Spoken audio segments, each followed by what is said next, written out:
ന്യായാധിപന്മാർ അദ്ധ്യായം 11. ഗിലെയാദുകാരനായ ജെഫ്ത ശക്തനായ സേനാനിയായിരുന്നു. പക്ഷേ അവൻ വേശ്യാപുത്രനായിരുന്നു. ഗിലെയാദ് ആയിരുന്നു അവൻ്റെ പിതാവ്. ഗിലെയാദിന് സ്വഭാര്യയിലും പുത്രന്മാർ ഉണ്ടായിരുന്നു. അവർ വളർന്നപ്പോൾ ജെഫ്തയെ പുറന്തള്ളിക്കൊണ്ട് പറഞ്ഞു, ഞങ്ങളുടെ പിതാവിൻ്റെ അവകാശം നിനക്ക് ലഭിക്കുവാൻ പാടില്ല. നീ അന്യസ്ത്രീയുടെ മകനാണല്ലോ. അപ്പോൾ ജെഫ്ത തൻ്റെ സഹോദരന്മാരിൽ നിന്ന് ഓടിപ്പോയി തോബ് എന്ന സ്ഥലത്ത് ചെന്ന് താമസിച്ചു. ഒരു നീചസംഘം അവനോട് ചേർന്ന് കൊള്ള ചെയ്ത് നടന്നിരുന്നു. അക്കാലത്താണ് അമ്മോന്യർ ഇസ്രായേലിനെതിരെ യുദ്ധത്തിന് വന്നത്. അപ്പോൾ ഗിലെയാദിലെ ശ്രേഷ്ഠന്മാർ ജെഫ്തയെ തോബ് ദേശത്ത് നിന്ന് കൂട്ടിക്കൊണ്ടുവരാൻ പോയി. അവർ ജെഫ്തയോട് പറഞ്ഞു, അമ്മോന്യരോടുള്ള യുദ്ധത്തിൽ നീ ഞങ്ങളെ നയിക്കണം. ജെഫ്ത ഗിലെയാദിലെ ശ്രേഷ്ഠന്മാരോട് ചോദിച്ചു, നിങ്ങൾ എന്നെ വെറുക്കുകയും എൻ്റെ പിതാവിൻ്റെ ഭവനത്തിൽ നിന്ന് അടിച്ചിറക്കുകയും ചെയ്തില്ലേ? അപകടത്തിൽപ്പെട്ടപ്പോൾ നിങ്ങൾ എൻ്റെ അടുക്കൽ വന്നിരിക്കുന്നുവോ? ശ്രേഷ്ഠന്മാർ ജെഫ്തയോട് പറഞ്ഞു, നീ ഞങ്ങളോടുകൂടെ വന്ന് അമ്മോന്യരോട് യുദ്ധം ചെയ്യേണ്ടതിനും ഗിലെയാദ് നിവാസികളായ ഞങ്ങളെല്ലാവരുടെയും നേതാവായിരിക്കേണ്ടതിനും തന്നെയാണ് ഞങ്ങൾ നിൻ്റെ അടുത്തേക്ക് വന്നിരിക്കുന്നത്. ജെഫ്ത അവരോട് പറഞ്ഞു, അമ്മോന്യരോട് പോരാടാൻ നിങ്ങൾ എന്നെ കൊണ്ടുപോകുകയും കർത്താവ് അവരെ എനിക്ക് ഏൽപ്പിച്ചു തരികയും ചെയ്താൽ ഞാൻ നിങ്ങളുടെ നേതാവാകും. ശ്രേഷ്ഠന്മാർ പ്രതിവചിച്ചു, കർത്താവ് നമുക്ക് സാക്ഷിയായിരിക്കട്ടെ. നീ പറയുന്നത് പോലെ ഞങ്ങൾ ചെയ്യും. തീർച്ച. അവൻ ഗിലെയാദിലെ ശ്രേഷ്ഠന്മാരോട് കൂടെ പോയി. ജനം അവനെ നേതാവായി സ്വീകരിച്ചു. മിസ്പായിൽ കർത്താവിൻ്റെ മുൻപിൽ വച്ച് ജെഫ്ത ജനങ്ങളോട് സംസാരിച്ചു. ജെഫ്ത ദൂതന്മാരെ അയച്ച് അമ്മോന്യ രാജാവിനോട് ചോദിച്ചു, എൻ്റെ ദേശത്തോട് യുദ്ധം ചെയ്യാൻ നിനക്ക് എന്നോട് എന്താണ് വിരോധം? അമ്മോന്യ രാജാവ് ജെഫ്തയുടെ ദൂതന്മാരോട് പറഞ്ഞു, ഇസ്രായേൽ ജനം ഈജിപ്തിൽ നിന്ന് വന്നപ്പോൾ അർണോൻ മുതൽ ജാബോക്കും ജോർദാനും വരെയുള്ള എൻ്റെ സ്ഥലം കൈവശപ്പെടുത്തി. അതിപ്പോൾ യുദ്ധം കൂടാതെ എനിക്ക് തിരികെ കിട്ടണം. ജെഫ്ത വീണ്ടും ദൂതന്മാരെ അയച്ച് അമ്മോന്യ രാജാവിനോട് പറഞ്ഞു, ജെഫ്ത ഇങ്ങനെ അറിയിക്കുന്നു, മോവാബ്യരുടെയോ അമ്മോന്യരുടെയോ ദേശം ഇസ്രായേൽ കൈയടക്കിയില്ല. അവർ ഈജിപ്തിൽ നിന്ന് വരും വഴി മരുഭൂമിയിൽ കൂടി ചെങ്കടൽ വരെയും അവിടെ നിന്ന് കാദേശ് വരെയും എത്തി. ഇസ്രായേൽ അന്ന് ഏദോം രാജാവിനോട് ദൂതന്മാർ വഴി നിന്റെ ദേശത്തിലൂടെ കടന്നുപോകാൻ തങ്ങളെ അനുവദിക്കണമെന്ന് അപേക്ഷിച്ചു. പക്ഷേ അവൻ അത് സമ്മതിച്ചില്ല. മോവാബ് രാജാവിനോടും അവർ ആളയച്ചു പറഞ്ഞു. അവനും സമ്മതിച്ചില്ല. അതിനാൽ ഇസ്രായേൽ കാദേശിൽ തന്നെ താമസിച്ചു.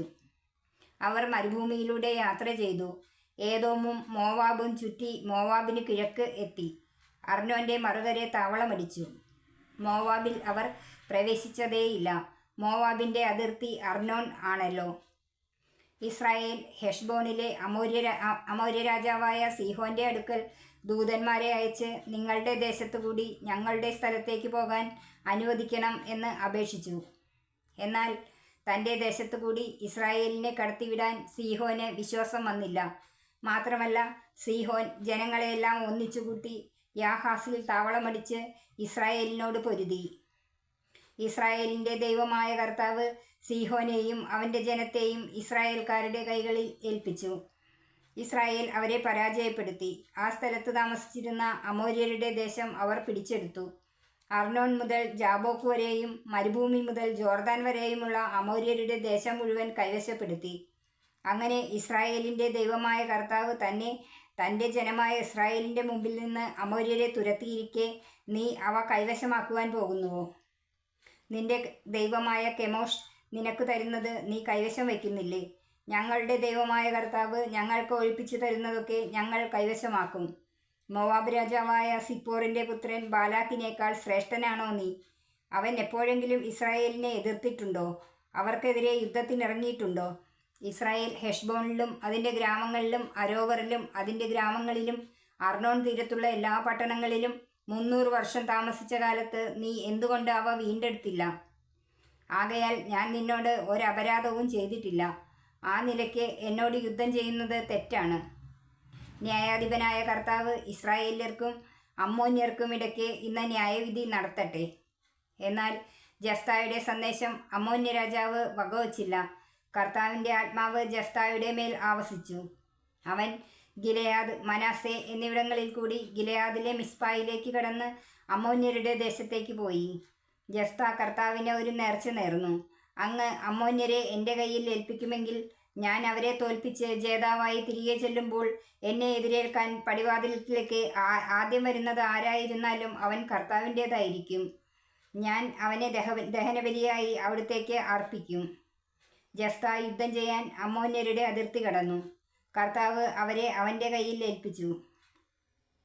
അരോവർ മുതൽ മിന്നിത്തിന് സമീപം വരെയും ആബേൽ കെരാമിം വരെയും 20 പട്ടണങ്ങളിൽ അവൻ അവരെ വകവരുത്തി. വലിയ കൂട്ടക്കൊല നടന്നു. അമ്മോന്യർ ഇസ്രായേലിനെ കീഴടങ്ങി. ജഫ്ത മിസ്പായിലുള്ള തൻ്റെ വീട്ടിലേക്ക് വന്നു. അതാ അവൻ്റെ മകൾ തപ്പുകൊട്ടി നൃത്തം വച്ച് അവനെ എതിരേൽക്കാൻ വരുന്നു. അവൾ അവൻ്റെ ഏക സന്താനമായിരുന്നു. വേറെ മകനോ മകളോ അവനില്ലായിരുന്നു. അവളെ കണ്ടപ്പോൾ അവൻ വസ്ത്രം കീറിക്കൊണ്ട് പറഞ്ഞു, അയ്യോ മകളെ, നീ എന്നെ ദുഃഖത്തിലാഴ്ത്തിയല്ലോ. നീ എന്നെ വല്ലാത്ത വിഷമത്തിലാക്കിയിരിക്കുന്നു. ഞാൻ കർത്താവിനെ വാക്കുകൊടുത്തു പോയി. നേർച്ചയിൽ നിന്ന് പിന്മാറാൻ എനിക്ക് സാധിക്കുകയില്ല. അവൾ പറഞ്ഞു, പിതാവേ, അങ്ങ് കർത്താവിനെ വാക്കുകൊടുത്തെങ്കിൽ അതനുസരിച്ച് എന്നോട് ചെയ്തു കൊള്ളുക. കർത്താവ് ശത്രുക്കളായ അമ്മോന്യരോട് പ്രതികാരം ചെയ്തല്ലോ. അവൾ തുടർന്നു, ഒരു കാര്യം എനിക്ക് ചെയ്തു തരണം. സഖിമാരോടൊത്ത് പർവ്വതങ്ങളിൽ പോയി എൻ്റെ കന്യാത്വത്തെ പ്രതി 2 മാസത്തേക്ക് വിലപിക്കാൻ എന്നെ അനുവദിക്കണം.